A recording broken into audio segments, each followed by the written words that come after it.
വെളിപാട് അധ്യായം 16. ക്രോധത്തിന്റെ പാത്രങ്ങൾ. ശ്രീകോവിലിൽ നിന്ന് ആ 7 ദൂതന്മാരോട് പറയുന്ന ഒരു വലിയ സ്വരം ഞാൻ കേട്ടു. നിങ്ങൾ പോയി ദൈവകോപത്തിന്റെ ആ 7 പാത്രങ്ങൾ ഭൂമിയിലേക്ക് ഒഴിക്കുക. ഉടനെ ഒന്നാമൻ പോയി തന്റെ പാത്രം ഭൂമിയിലേക്ക് ഒഴിച്ചു. അപ്പോൾ മൃഗത്തിന്റെ മുദ്രയുള്ളവരും അതിന്റെ പ്രതിമയെ ആരാധിക്കുന്നവരുമായ മനുഷ്യരുടെ ശരീരത്തിൽ ദുർഗന്ധം വമിക്കുന്ന വ്രണങ്ങൾ ഉണ്ടായി. രണ്ടാമൻ തന്റെ പാത്രം കടലിലേക്ക് ഒഴിച്ചു. അപ്പോൾ കടൽ മരിച്ചവന്റെ രക്തം പോലെയായി. കടലിലെ സർവ്വജീവികളും ചത്തുപോയി. മൂന്നാമൻ തന്റെ പാത്രം നദികളിലും നീരുറവുകളിലും ഒഴിച്ചു. അവ രക്തമായി മാറി. അപ്പോൾ ജലത്തിന്റെ ദൂതൻ പറയുന്നത് ഞാൻ കേട്ടു. ആയിരിക്കുന്നവനും ആയിരുന്നവനും പരിശുദ്ധനുമായ അങ്ങ് ഈ വിധിയിൽ നീതിമാനാണ്. അവർ വിശുദ്ധരുടെയും പ്രവാചകന്മാരുടെയും രക്തം ചൊരിഞ്ഞു. എന്നാൽ അങ്ങ് അവർക്ക് രക്തം കുടിക്കാൻ കൊടുത്തു. അതാണ് അവർക്ക് കിട്ടേണ്ടത്. അപ്പോൾ ബലിപീഠം പറയുന്നത് കേട്ടു. അതെ, സർവശക്തനും ദൈവവുമായ കർത്താവേ, അങ്ങയുടെ വിധികൾ സത്യവും നീതിയും നിറഞ്ഞതാണ്. നാലാമൻ തന്റെ പാത്രം സൂര്യന് മേലൊഴിച്ചു. അപ്പോൾ മനുഷ്യരെ അഗ്നി കൊണ്ട് ദഹിപ്പിക്കാൻ അതിന് അനുവാദം ലഭിച്ചു. അത്യുഷ്ണത്താൽ മനുഷ്യൻ വെന്തെരിഞ്ഞു. ആ മഹാമാരികളുടെ മേൽ അധികാരമുണ്ടായിരുന്ന ദൈവത്തിന്റെ നാമം അവർ ദൂഷിച്ചു. അവർ അനുദപിക്കുകയോ അവിടുത്തെ മഹത്വപ്പെടുത്തുകയോ ചെയ്തില്ല. അഞ്ചാമൻ തന്റെ പാത്രം മൃഗത്തിന്റെ സിംഹാസനത്തിലേക്ക് ഒഴിച്ചു. അപ്പോൾ അതിന്റെ രാജ്യം കൂരിരുട്ടിലാണ്ടു. മനുഷ്യൻ കഠിനവേദന കൊണ്ട് നാവ് കടിച്ചു. വേദനയെയും വ്രണങ്ങളും മൂലം അവർ സ്വർഗസ്ഥനായ ദൈവത്തെ ദുഷിച്ചതല്ലാതെ തങ്ങളുടെ പ്രവൃത്തികളെ കുറിച്ച് അനുദപിച്ചില്ല. ആറാമത്തെ ദൂതൻ തന്റെ പാത്രം യൂഫ്രട്ടീസ് നദിയിലേക്ക് ഒഴിച്ചു. അപ്പോൾ അതിലെ ജലം വറ്റിപ്പോയി. അങ്ങനെ കിഴക്കു നിന്നുള്ള രാജാക്കന്മാർക്ക് വഴിയൊരുക്കപ്പെട്ടു. സർപ്പത്തിന്റെ വായിൽ നിന്നും മൃഗത്തിന്റെ വായിൽ നിന്നും പ്രവാചകന്റെ വായിൽ നിന്നും പുറപ്പെട്ട തവളകൾ പോലുള്ള 3 അശുദ്ധാത്മാക്കളെ ഞാൻ കണ്ടു. അവർ സർവശക്തനായ ദൈവത്തിന്റെ മഹാദിനത്തിലെ യുദ്ധത്തിനായി ലോകമെമ്പാടുമുള്ള രാജാക്കന്മാരെ ഒന്നിച്ചു കൂട്ടാൻ പുറപ്പെട്ടവരും അടയാളങ്ങൾ കാണിക്കുന്നവരുമായ പൈശാചിക ആത്മാക്കളാണ്. ഇതാ, ഞാൻ കള്ളനെ പോലെ വരുന്നു. നഗ്നനായി മറ്റുള്ളവരുടെ മുൻപിൽ ലജ്ജിതനായി തീരാതെ വസ്ത്രം ധരിച്ച് ഉണർന്നിരിക്കുന്നവൻ ഭാഗ്യവാൻ. ഹെബ്രായ ഭാഷയിൽ ഹെർമാഗദോൻ എന്ന് വിളിക്കപ്പെടുന്ന സ്ഥലത്ത് അവർ അവരെ ഒന്നിച്ചുകൂട്ടി. ഏഴാമൻ തന്റെ പാത്രം അന്തരീക്ഷത്തിൽ ഒഴിച്ചു. അപ്പോൾ ശ്രീകോവിലിലെ സിംഹാസനത്തിൽ നിന്ന് ഒരു വലിയ സ്വരം പുറപ്പെട്ടു. ഇതാ തീർന്നു.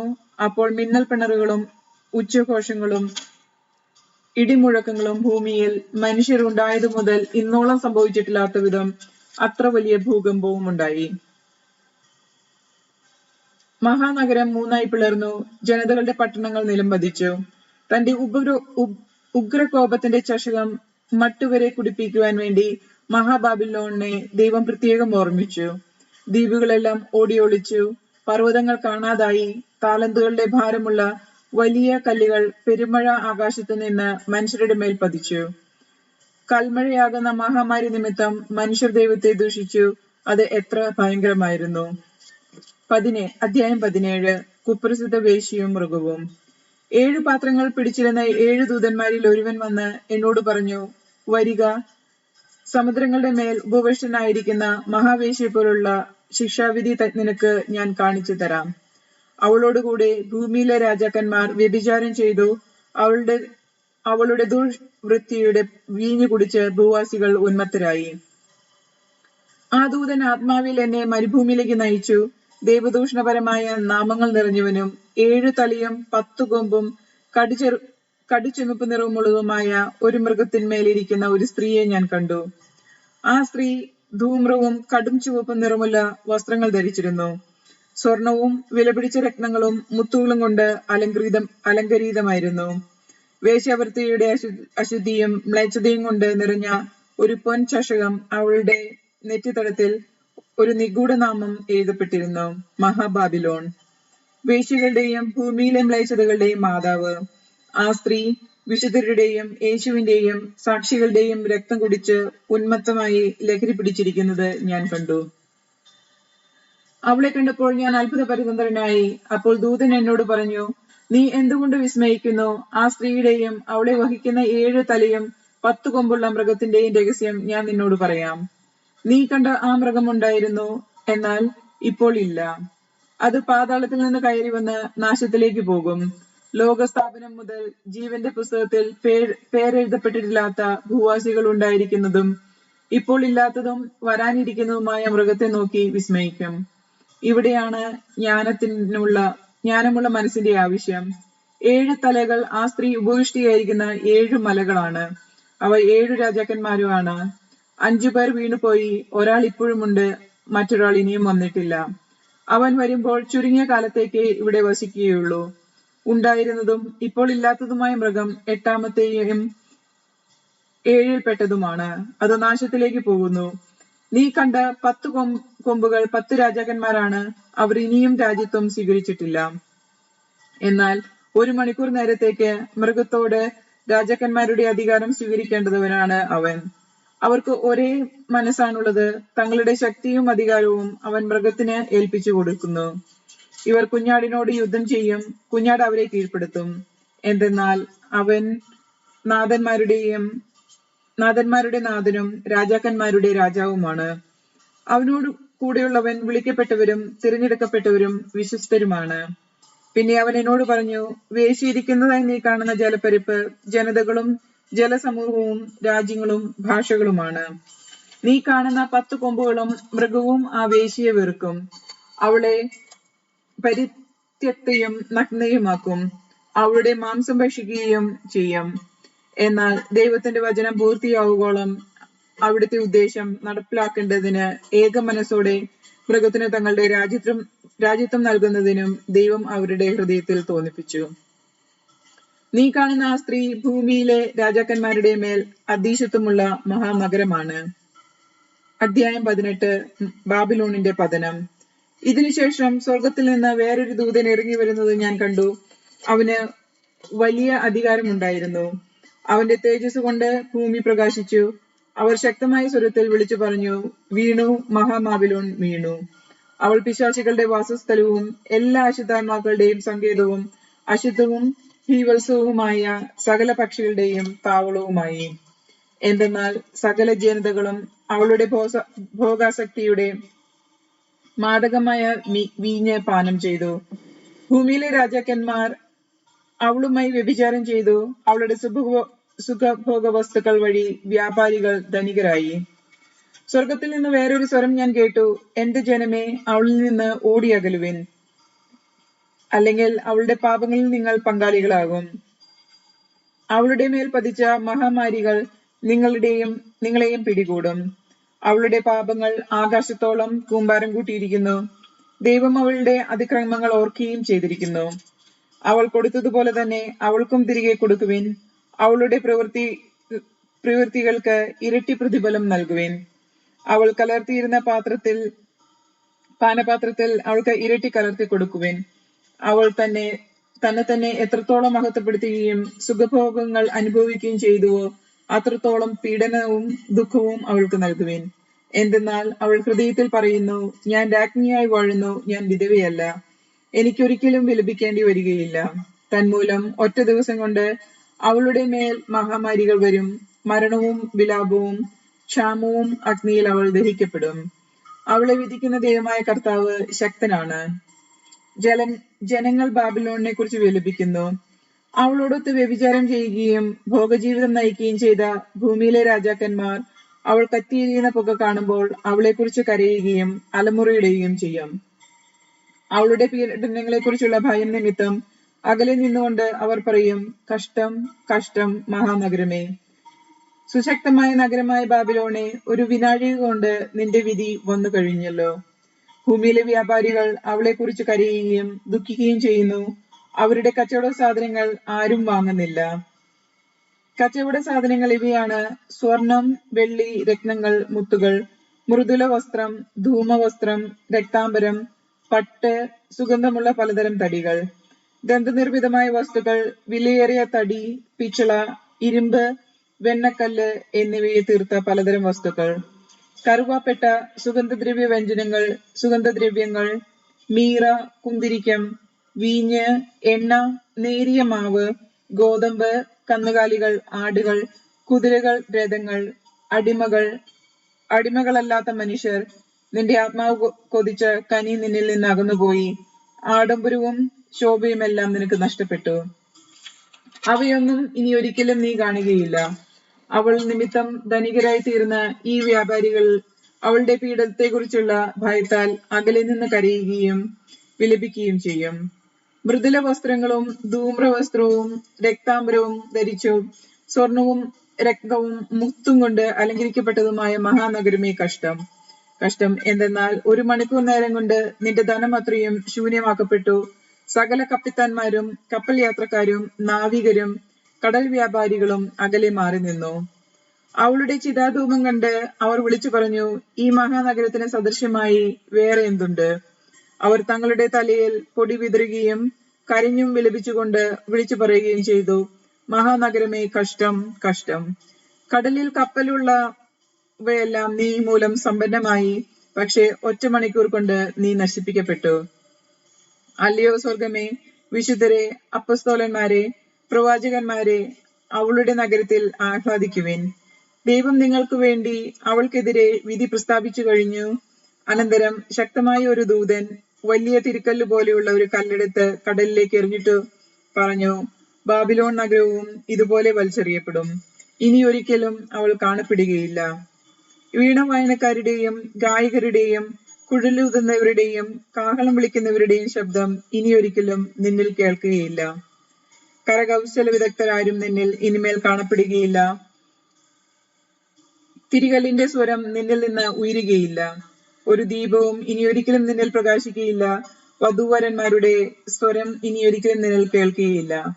നിന്റെ വ്യാപാരികൾ ഭൂമിയിലെ ഉന്നതന്മാരായിരുന്നു. നിന്റെ അഭിചാരം കൊണ്ട് സകല ജനതകളെയും നീ വഞ്ചിക്കുകയും ചെയ്തു. പ്രവാചകരുടെയും വിശുദ്ധരുടെയും ഭൂമിയിൽ വിധിക്കപ്പെട്ട സകലരുടെയും രക്തം അവളിൽ കാണപ്പെട്ടു. അധ്യായം 19. സ്വർഗത്തിൽ വിജയഗീതം. ഇതിനുശേഷം സ്വർഗത്തിൽ വലിയ ജനക്കൂട്ടത്തിൻ്റെതുപോലുള്ള ശക്തമായ സ്വരം ഞാൻ കേട്ടു. ഹല്ലേലൂയ, രക്ഷയും മഹത്വവും ശക്തിയും നമ്മുടെ ദൈവത്തിൻ്റെതാണ്. അവിടുത്തെ വിധികൾ സത്യവും നീതിപൂർണവുമാണ്. വ്യഭിചാരം കൊണ്ട് ലോകത്തെ മലിനമാക്കിയ മഹാവേശിയെ അവിടുന്ന് വിധിച്ചു. അവളുടെ കൈകൊണ്ട് ചിന്തിയ അവിടുത്തെ ദാസരുടെ രക്തത്തിന് അവിടുന്ന് പ്രതികാരം ചെയ്തു. രണ്ടാമതും അവർ പറഞ്ഞു, ഹല്ലേലൂയ, അവളുടെ പുക എന്നേക്കും ഉയർന്നുകൊണ്ടിരിക്കുന്നു. അപ്പോൾ 24 ശ്രേഷ്ഠന്മാരും 4 ജീവികളും ആമേൻ ഹല്ലേലൂയ എന്ന് പറഞ്ഞുകൊണ്ട് സാഷ്ടാംഗം പ്രണമിച്ച് സിംഹാസനസ്ഥനായ ദൈവത്തെ ആരാധിച്ചു. വിവാഹ വിരുന്ന്. സിംഹാസനത്തിൽ നിന്നൊരു സ്വരം കേട്ടു, ദൈവത്തിന്റെ ദാസരും അവിടുത്തെ ഭയപ്പെടുന്നവരും ചെറിയവരും വലിയവരുമായ നിങ്ങൾ എല്ലാവരും നമ്മുടെ ദൈവത്തെ സ്തുതിക്കുവിൻ. പിന്നെ വലിയ ജനക്കൂട്ടത്തിന്റെയും പെരുവെള്ളത്തിന്റെയും ഗംഭീരമായ ഇടിമുഴക്കത്തിന്റെയും ശബ്ദം പോലെയുള്ള ഒരു സ്വരം ഞാൻ കേട്ടു. ഹല്ലേലൂയ, സർവശക്തനും നമ്മുടെ ദൈവവുമായ കർത്താവ് വാഴുന്നു. നമുക്ക് ആനന്ദിക്കാം, ആഹ്ലാദിച്ച് ആർപ്പുവിളിക്കാം. അവിടുത്തേക്ക് മഹത്വം നൽകാം. എന്തെന്നാൽ കുഞ്ഞാടിന്റെ വിവാഹം സമീപിച്ചിരിക്കുന്നു. അവിടുത്തെ മണവാട്ടി അണിഞ്ഞൊരുങ്ങിക്കഴിഞ്ഞു. ശോഭയേറിയതും നിർമ്മലവുമായ മൃദുല വസ്ത്രം ധരിക്കാനുള്ള അനുഗ്രഹം അവൾക്ക് നൽകപ്പെട്ടിരിക്കുന്നു. ആ വസ്ത്രം വിശുദ്ധരുടെ സൽപ്രവൃത്തികളാണ്. ദൂതൻ എന്നോട് പറഞ്ഞു, എഴുതുക, കുഞ്ഞാടിന്റെ വിവാഹ വിരുന്നിന് വിളിക്കപ്പെട്ടവർ ഭാഗ്യവാന്മാർ. അവർ വീണ്ടും പറഞ്ഞു, ഇവ ദൈവത്തിന്റെ സത്യവചസ്സുകളാണ്. അപ്പോൾ ഞാൻ അവനെ ആരാധിക്കാനായി കാൽക്കൽ വീണു. എന്നാൽ അവൻ എന്നോട് പറഞ്ഞു, അരുത്, ഞാൻ നിന്റെ സഹദാസനാണ്. യേശുവിന് സാക്ഷ്യം നൽകുന്ന നിന്റെ സഹോദരിൽ ഒരുവൻ, നീ ദൈവത്തെ ആരാധിക്കുക. യേശുവിലുള്ള സാക്ഷ്യമാണ് പ്രവചനത്തിന്റെ ആത്മാവ്. ദൈവവചനം. സ്വർഗം തുറക്കപ്പെട്ടതായി ഞാൻ കണ്ടു. ഇതാ ഒരു വെള്ളക്കുതിര. അതിന്റെ പുറത്തിരിക്കുന്നവൻ വിശ്വസ്തനെന്നും സത്യവാനെന്നും വിളിക്കപ്പെടുന്നു. അവൻ നീതിയോടെ വിധിക്കുകയും പടപൊരുതുകയും ചെയ്യുന്നു. അവന്റെ ശിരസിൽ അനേകം കിരീടങ്ങൾ. അവന് ആലേഖനം ചെയ്യപ്പെട്ട ഒരു നാമമുണ്ട്.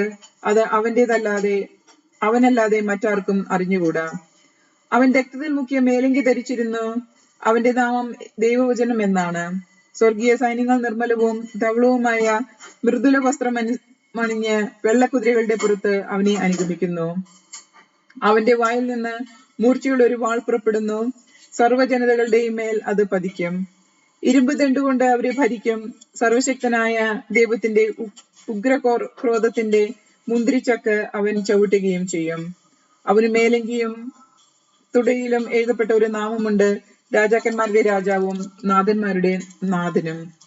നിർണായക യുദ്ധം. സൂര്യനിൽ നിൽക്കുന്ന ഒരു ദൂതനെ അവൻ കണ്ടു. അവൻ മധ്യാകാശത്തിൽ പറക്കുന്ന സകല പക്ഷികളോടും വലിയ സ്വരത്തിൽ വിളിച്ചു പറഞ്ഞു, ദൈവത്തിന്റെ മഹാവിരുന്നിന് വരുവിൻ.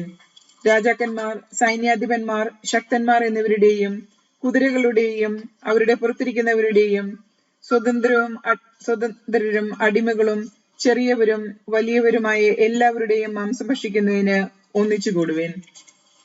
അപ്പോൾ അശ്വരൂഢനോടും അവന്റെ സൈന്യനിരയോടും യുദ്ധം ചെയ്യാൻ മൃഗവും ഭൂമിയിലെ രാജാക്കന്മാരും അവരുടെ സൈന്യങ്ങളും ഒന്നിച്ചു കൂടിയിരിക്കുന്നത് ഞാൻ കണ്ടു. മൃഗം പിടിക്കപ്പെട്ടു. അതിനോടൊപ്പം എന്റെ മുമ്പാകെ അടയാളങ്ങൾ കാണിച്ച് മൃഗത്തിന്റെ മുദ്ര സ്വീകരിക്കുകയും അതിന്റെ സാദൃശ്യത്തെ ആരാധിക്കുകയും ചെയ്തിരുന്നവരെ പാപത്തിലേക്ക് വശീകരിച്ചിരുന്ന വ്യാജപ്രവാചകനും പിടിക്കപ്പെട്ടു. ഇരുവരും ഗന്ധകമെരിയുന്ന അഗ്നി തടാകത്തിലേക്ക് ജീവനോടെ എറിയപ്പെട്ടു. ശേഷിച്ചിരുന്നവർ അശ്വാരൂഢന്റെ വായിൽ നിന്ന് പുറപ്പെട്ട വാളുകൊണ്ട് വധിക്കപ്പെട്ടു. പക്ഷികളെല്ലാം അവരുടെ മാംസം തിന്ന് തൃപ്തിയടഞ്ഞു. അധ്യായം 20. 1000 വർഷത്തെ ഭരണം. സ്വർഗത്തിൽ നിന്നൊരു ദൂതൻ ഇറങ്ങുന്നത് ഞാൻ കണ്ടു. അവന്റെ കയ്യിൽ പാതാളത്തിന്റെ താക്കോലും വലിയ ഒരു ചങ്ങലയുമുണ്ട്. അവനൊരു ഉഗ്ര സർപ്പത്തെ, സാത്താനും പിശാചുമായ പുരാതന സർപ്പത്തെ പിടിച്ച് 1000 വർഷത്തേക്ക് ബന്ധനസ്ഥനാക്കി. അതിനെ പാതാളത്തിലേക്ക് എറിഞ്ഞ് അതിൽ വാതിൽ അടച്ച് മുദ്രവെച്ചു. 1000 വർഷം തികയുവോളം ജനതകളെ അവൻ വഞ്ചിക്കാതിരിക്കുന്നതിന് വേണ്ടിയാണിത്. തദനന്തരം അല്പസമയത്തേക്ക് അതിനെ അയച്ചുവിടേണ്ടിയിരിക്കുന്നു. പിന്നെ ഞാൻ കുറെ സിംഹാസനങ്ങൾ കണ്ടു. അവയിലിരുന്നവർക്ക് വിധിക്കാൻ അധികാരം നൽകപ്പെട്ടിരുന്നു. കൂടാതെ യേശുവിനും ദൈവജനത്തിനും നൽകിയ സാക്ഷ്യത്തെ പ്രതി ശിരച്ഛേദനം ചെയ്യപ്പെട്ടവരുടെ ആത്മാക്കളെയും മൃഗത്തെയോ അതിന്റെ സദൃശ്യത്തെയോ ആരാധിക്കുകയും നെറ്റിയിലും കയ്യിലും അതിന്റെ മുദ്ര സ്വീകരിക്കുകയും ചെയ്യാതിരിക്കുന്നവരെയും ഞാൻ കണ്ടു. അവർ ജീവൻ പ്രാപിക്കുകയും 1000 വർഷം കൂടി ക്രിസ്തുവിനോടുകൂടി വാഴുകയും ചെയ്തു. ഇതാണ് ഒന്നാമത്തെ പുനരുത്ഥാനം. മരിച്ചവരിൽ അവശേഷിക്കുന്നവർ 1000 വർഷം പൂർത്തിയാകുന്നതുവരെ ജീവൻ പ്രാപിച്ചില്ല. ഒന്നാമത്തെ പുനരുത്ഥാനത്തിൽ പങ്കുകൊള്ളുന്നവർ അനുഗ്രഹീതരും പരിശുദ്ധരുമാണ്. അവരുടെ മേൽ രണ്ടാമത്തെ മരണത്തിന് ഒരു അവകാശവുമില്ല. ഇവർ ദൈവത്തിന്റെയും ക്രിസ്തുവിന്റെയും പുരോഹിതന്മാരായിരിക്കും. അവർ അവനോടുകൂടെ 1000 വർഷം വാഴുകയും ചെയ്യും. സാത്താന് ലഭിച്ച ശിക്ഷ. എന്നാൽ 1000 വർഷം തികയുമ്പോൾ സാത്താൻ ബന്ധനത്തിൽ നിന്ന് മോചിതനാകും. ഭൂമിയുടെ 4 കോണുകളിലുള്ള ജനതകളെ വഴിതെറ്റിക്കാൻ അവൻ പുറത്തുവരും. ഗോഗ്, മാഗോഗ് എന്നിവയെ യുദ്ധത്തിനായി അവൻ ഒരുമിച്ച് കൂട്ടും. അവരുടെ സംഖ്യ കടൽപ്പുറത്തെ മണൽത്തരികളോളമായിരിക്കും. അവർ ഭൂതലത്തിൽ കയറി വന്ന് വിശുദ്ധരുടെ പാളയവും പ്രിയപ്പെട്ടവരുടെ പട്ടണവും വളഞ്ഞു. എന്നാൽ സ്വർഗത്തിൽ നിന്ന് അഗ്നി ഇറങ്ങി അവരെ വിഴുങ്ങി. അവരെ വഴിതെറ്റിക്കുന്ന പിശാചാകട്ടെ മൃഗവും വ്യാജപ്രവാചകനും വസിച്ചിരുന്ന ഗന്ധകാഗ്നി തടാകത്തിലേക്ക് എറിയപ്പെട്ടു. അവിടെ രാപകൽ നിത്യകാലത്തിലേക്ക് അവ പീഡിപ്പിക്കപ്പെടും. അവസാനത്തെ വിധി. അവൻ വെണ്മയേറിയ ഒരു വലിയ സിംഹാസനവും അതിലിരിക്കുന്നവരെയും കണ്ടു. അവന്റെ സന്നിധിയിൽ നിന്ന് ഭൂമിയും ആകാശവും ഓടിയകന്നു. അവയ്ക്കൊന്നും സങ്കേതം ലഭിച്ചില്ല. മരിച്ചവരെല്ലാവരും, വലിയവരും ചെറിയവരും, സിംഹാസനത്തിന് മുൻപിൽ നിൽക്കുന്നത് ഞാൻ കണ്ടു. ഗ്രന്ഥങ്ങൾ തുറക്കപ്പെട്ടു. മറ്റൊരു ഗ്രന്ഥവും തുറക്കപ്പെട്ടു. അത് ജീവന്റെ ഗ്രന്ഥമാണ്. ഗ്രന്ഥത്തിൽ എഴുതപ്പെട്ടിരിക്കുന്ന പ്രവൃത്തികൾക്കനുസൃതം മരിച്ചവർ വിധിക്കപ്പെട്ടു. തന്നിലുണ്ടായിരുന്ന മൃതരെ സമുദ്രം വിട്ടുകൊടുത്തു. മരണവും പാതാളവും തങ്ങളിൽ ഉണ്ടായിരുന്നവരെയും വിട്ടുകൊടുത്തു. അവരെല്ലാവരും തങ്ങളുടെ പ്രവൃത്തിക്കനുസൃതം വിധിക്കപ്പെട്ടു. മൃത്യുവും പാതാളവും അഗ്നി തടാകത്തിലേക്ക് എറിയപ്പെട്ടു. ഇതാണ് രണ്ടാമത്തെ മരണം. അഗ്നി തടാകം. ജീവന്റെ ഗ്രന്ഥത്തിൽ പേരെഴുതപ്പെടാത്തവരെല്ലാം അഗ്നി തടാകത്തിലേക്ക് എറിയപ്പെട്ടു. അധ്യായം 21. പുതിയ ആകാശം, പുതിയ ഭൂമി. ഒരു പുതിയ ആകാശവും പുതിയ ഭൂമിയും ഞാൻ കണ്ടു. ആദ്യത്തെ ആകാശവും ആദ്യത്തെ ഭൂമിയും കടന്നുപോയി. കടലും അപ്രത്യക്ഷമായി. വിശുദ്ധ നഗരമായ പുതിയ ജെറുസലേം ഭർത്താവിനായി അണിഞ്ഞൊരുങ്ങിയ മണവാട്ടിയെ പോലെ സ്വർഗത്തിൽ നിന്ന് ദൈവസന്നിധിയിൽ നിന്ന് ഇറങ്ങി വരുന്നത് ഞാൻ കണ്ടു. സിംഹാസനത്തിൽ നിന്ന് വലിയൊരു സ്വരം ഞാൻ കേട്ടു. ഇതാ ദൈവത്തിന്റെ കൂടാരം മനുഷ്യരോടുകൂടെ. അവിടുന്ന് അവരോടൊത്ത് വസിക്കും. അവർ അവിടുത്തെ ജനമായിരിക്കും. അവിടുന്ന് അവരോടുകൂടി ആയിരിക്കുകയും ചെയ്യും. അവിടുന്ന് അവരുടെ മിഴികളിൽ നിന്ന് കണ്ണുനീർ തുടച്ചു നീക്കും. ഇനി മരണം ഉണ്ടായിരിക്കുകയില്ല. ഇനിമേൽ ദുഃഖമോ മുറവിളിയോ വേദനയോ ഉണ്ടാവുകയില്ല. പഴയതെല്ലാം കടന്നുപോയി. സിംഹാസനത്തിലിരിക്കുന്നവൻ പറഞ്ഞു, ഇതാ സകലവും ഞാൻ നവീകരിക്കുന്നു. അവൻ വീണ്ടും പറഞ്ഞു, എഴുതുക, ഈ വചനങ്ങൾ വിശ്വാസയോഗ്യവും സത്യവുമാണ്. പിന്നെ അവൻ എന്നോട് പറഞ്ഞു, സംഭവിച്ചു കഴിഞ്ഞു. ഞാൻ ആൽഫയും ഒമേഗയുമാണ്, ആദിയും അന്തവും. ദാഹിക്കുന്നവന് ജീവജലത്തിന്റെ ഉറവിൽ നിന്ന് സൗജന്യമായി ഞാൻ കൊടുക്കും. വിജയം വരിക്കുന്നവന് ഇവയെല്ലാം അവകാശമായി ലഭിക്കും. ഞാൻ അവന് ദൈവവും അവൻ എനിക്ക് മകനുമായിരിക്കും. എന്നാൽ ഭീരുക്കൾ, അവിശ്വാസികൾ, ദുർമാർഗികൾ, കൊലപാതകികൾ, വ്യഭിചാരികൾ, മന്ത്രവാദികൾ, വിഗ്രഹാരാധകർ, കാപട്യക്കാർ എന്നിവരുടെ ഓഹരി തീയും ഗന്ധകവും എരിയുന്ന തടാകമായിരിക്കും. ഇതാണ് രണ്ടാമത്തെ മരണം. സ്വർഗീയ ജെറുസലേം. അവസാനത്തെ 7 മഹാനഗരികളിൽ നിറഞ്ഞ 7 പാത്രങ്ങൾ പിടിച്ചിരുന്ന 7 ദൂതന്മാരിൽ ഒരുവൻ വന്ന് എന്നോട് പറഞ്ഞു, വരൂ, കുഞ്ഞാടിന്റെ മണവാട്ടിയെ നിനക്ക് ഞാൻ കാണിച്ചു തരാം. അനന്തരം അവർ ഉയരമുള്ള ഒരു മലയിലേക്ക് ആത്മാവിൽ എന്നെ കൊണ്ടുപോയി സ്വർഗത്തിൽ നിന്ന് ദൈവസന്നിധിയിൽ നിന്ന് ഇറങ്ങി വരുന്ന വിശുദ്ധ നഗരിയായ ജെറുസലേമിനെ എനിക്ക് കാണിച്ചു തന്നു. അതിന് ദൈവത്തിന്റെ തേജസ് ഉണ്ടായിരുന്നു. അതിന്റെ തിളക്കം അമൂല്യമായ രക്തത്തിന്റെയും സൂര്യകാന്തി കല്ലിന്റെയും ഒപ്പം. അത് സ്ഫടികം പോലെ നിർമ്മലം. അതിന് ബഹുത്വം ഉന്നതവുമായ മതിലും 12 കവാടങ്ങളും ഉണ്ടായിരുന്നു. ആ കവാടങ്ങളിൽ 12 ദൂതന്മാർ. കവാടങ്ങളിൽ ഇസ്രായേൽ മക്കളുടെ 12 ഗോത്രങ്ങളുടെ പേര് എഴുതപ്പെട്ടിരുന്നു. കിഴക്ക് 3 കവാടങ്ങൾ, വടക്ക് 3 കവാടങ്ങൾ, തെക്ക് 3 കവാടങ്ങൾ, പടിഞ്ഞാറ് 3 കവാടങ്ങൾ. നഗരത്തിന് മതിലിന് 12 അടിസ്ഥാനങ്ങൾ ഉണ്ടായിരുന്നു. അവയിൽ മേൽ കുഞ്ഞാടിന്റെ 12 അപ്പസ്തോലന്മാരുടെ പേരും. എന്നോട് സംസാരിച്ചവന്റെ അടുക്കൽ നഗരവും അവന്റെ കവാടവും മതിലുകളും അളക്കാൻ സ്വർണം കൊണ്ടുള്ള അളവുകൾ ഉണ്ടായിരുന്നു. നഗരം സമചതുരമായി സ്ഥിതി ചെയ്യുന്നു. അതിന് നീളത്തോളം തന്നെ വീതി. അവൻ ആ ദണ്ഡ് കൊണ്ട് നഗരം അളന്നു. 12,000 സ്ഥാദിയോൻ. അതിന്റെ നീളവും വീതിയും ഉയരവും തുല്യം. അവൻ അതിന്റെ മതിലും അളന്നു. മനുഷ്യന്റെ തോതനുസരിച്ച് 144 മുഴം. അത് തന്നെയായിരുന്നു ദൂതന്റെ തോതും. മതിൽ സൂര്യകാന്തം കൊണ്ട്, നഗരം തനി സ്വർണം കൊണ്ടും നിർമ്മിച്ചതും സ്ഫടികതുല്യം നിർമ്മലവുമായിരുന്നു. നഗരമതിലിന്റെ അടിസ്ഥാനങ്ങൾ എല്ലാത്തരം രത്നങ്ങൾ കൊണ്ട് അലങ്കൃതം. ഒന്നാമത്തെ അടിസ്ഥാനം സൂര്യകാന്തം, രണ്ടാമത്തേത് ഇന്ദ്രനീലം, മൂന്നാമത്തേത് വൈരൂഢ്യം, നാലാമത്തേത് മരതകം, അഞ്ചാമത്തേത് ഗോമേതകം, ആറാമത്തേത് മാണിക്യം, ഏഴാമത്തേത് ചന്ദ്രകാന്തം, എട്ടാമത്തേത് പത്മരാഗം, ഒമ്പതാമത്തേത് പുഷ്യരാഗം, പത്താമത്തേത് പവിഴം, 11ാമത്തേത് വജ്രം, 12ാമത്തേത് സൗഗന്ധികം. 12 കവാടങ്ങൾ 7 മുത്തുകളായിരുന്നു. കവാടങ്ങളിൽ ഓരോന്നും ഓരോ മുത്തുകൊണ്ട് ഉണ്ടാക്കപ്പെട്ടവയായിരുന്നു.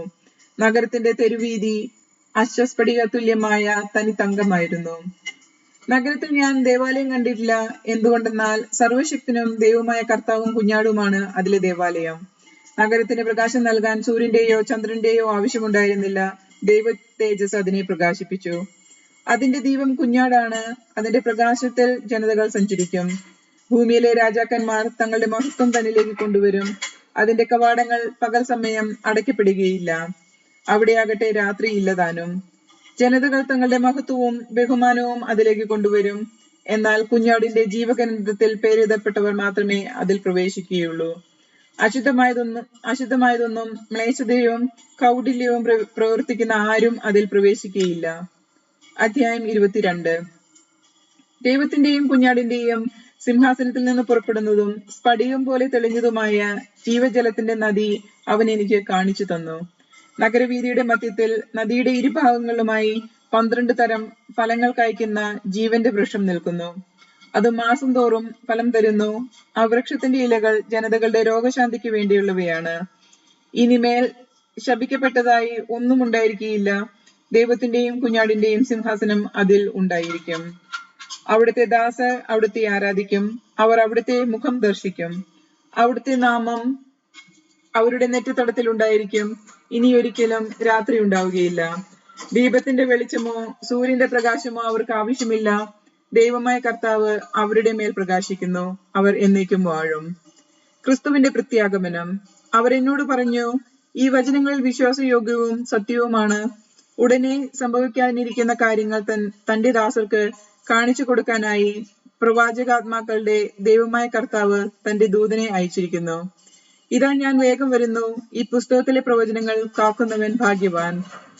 യോഹന്നാനായി ഞാൻ ഇത് കേൾക്കുകയും കാണുകയും ചെയ്തു. ഇവ കേൾക്കുകയും കാണുകയും ചെയ്തപ്പോൾ ഇവ കാണിച്ചു തന്ന ദൂതനെ ആരാധിക്കാൻ ഞാൻ അവന്റെ കാൽക്കൽ വീണു. അപ്പോൾ അവൻ എന്നോട് പറഞ്ഞു, അരുത്, ഞാൻ നിന്റെയും നിന്റെ സഹോദരനായ പ്രവാചകന്മാരുടെയും ഈ ഗ്രന്ഥത്തിലെ വചനങ്ങൾ കാക്കുന്നവരുടെയും സഹദാസനാണ്. ദൈവത്തെ ആരാധിക്കുക. വീണ്ടും അവൻ എന്നോട് പറഞ്ഞു, ഈ ഗ്രന്ഥത്തിലെ പ്രവചനങ്ങൾ നീ മുദ്രിതമായി സൂക്ഷിക്കേണ്ട, എന്തെന്നാൽ സമയം അടുത്തിരിക്കുന്നു. അനീതി പ്രവർത്തിക്കുന്നവർ ഇനിയും അനീതി ചെയ്തു കൊള്ളട്ടെ, പാപക്കറ പുരണ്ടവർ ഇനിയും അങ്ങനെ തന്നെ കഴിഞ്ഞുകൊള്ളട്ടെ. നീതിമാൻ ഇനിയും നീതി പ്രവർത്തിക്കട്ടെ, വിശുദ്ധർ ഇനിയും വിശുദ്ധീകരിക്കപ്പെടട്ടെ. ഇതാ ഞാൻ വേഗം വരുന്നു, എന്റെ സമ്മാനവും ഞാൻ കൊണ്ടുവരുന്നുണ്ട്. ഓരോരുത്തർക്കും സ്വന്തം പ്രവർത്തിക്കാൻ അനുസൃതം പ്രതിഫലം നൽകാനാണ് ഞാൻ വരുന്നത്.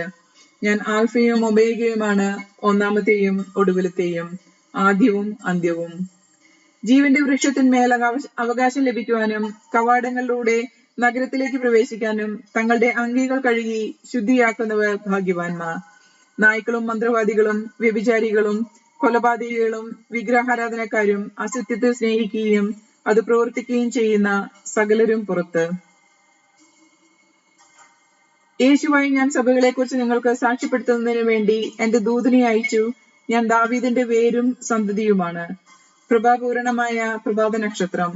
ആത്മാവും മണവാട്ടിയും പറയുന്നു, വരിക, കേൾക്കുന്നവർ പറയട്ടെ, വരിക, ദാഹിക്കുന്നവർ വരട്ടെ, ആഗ്രഹമുള്ളവർ ജീവന്റെ ജലം സൗമ്യമായി സ്വീകരിക്കട്ടെ. ഉപസംഹാരം.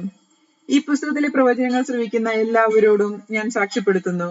ആരെങ്കിലും ഈ വചനങ്ങളോട് എന്തെങ്കിലും കൂട്ടിച്ചേർത്താൽ ഈ പുസ്തകത്തിൽ വിവരിക്കപ്പെട്ടിരിക്കുന്ന മഹാമാരികൾ ദൈവം അവന്റെ മേൽ അയക്കും.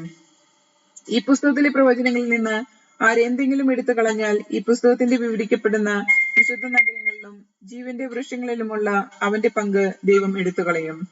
ഇത് സാക്ഷ്യപ്പെടുത്തുന്നവർ പറയുന്നു, അതെ, ഞാൻ വേഗം വരുന്നു. ആമേൻ.